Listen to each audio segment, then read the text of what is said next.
அபிமன்யுவை கொல்றான் கர்ணன். அதற்கு வியூகம் அமைத்து அவன் வெளியேறாமல் பார்த்து கொண்டான் ஜெயத்ரதன். அர்ஜுனன் சபதம் எடுத்தான், ஜெயத்ரதனை கொல்கிறேன், இல்லை என்றால் நான் அக்னியில் சமாதியா வேண்டாம். ஜெயன் ஓடி வராங்க துரோணர் கிட்ட, என்னை நீங்கள் காப்பாற்றுவீர்களா? எனக்கு கற்றுக் கொடுத்தது நீங்கள் தான், அவன் பானங்களில் இருந்து என்னை காப்பாற்றுவீர்களா? காப்பாற்றுவேன் என்றால் துரோணர்.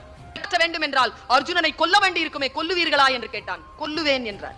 சொல்கிறீர்கள் உங்களுக்கு தான் அர்ஜுனன் என்றால் பிடிக்குமே. இல்லை, நான் சத்தியத்தின் பக்கம் நிற்கிறேன், வாக்கு தந்து இருக்கிறேன், அந்த சத்தியத்தின் பக்கம் நான் நிற்கிறேன். எப்படி உங்களை நம்புவது? அபிமன்யுவை நீ கொலை செய்வதற்காக வியூகம் அமைத்த பொழுது நான் உடன் இல்லையா? ஜெயத்ரதன் கேட்டான் துரோணர் கிட்ட, என்ன விட அர்ஜுனனை பிடிக்கும் தானே? ஆமா. நல்ல ஸ்டூடெண்ட் இல்லையா? எல்லாம் கிடையாது, அவன் கிட்ட ஒரு சிறப்பு குணம் உண்டு.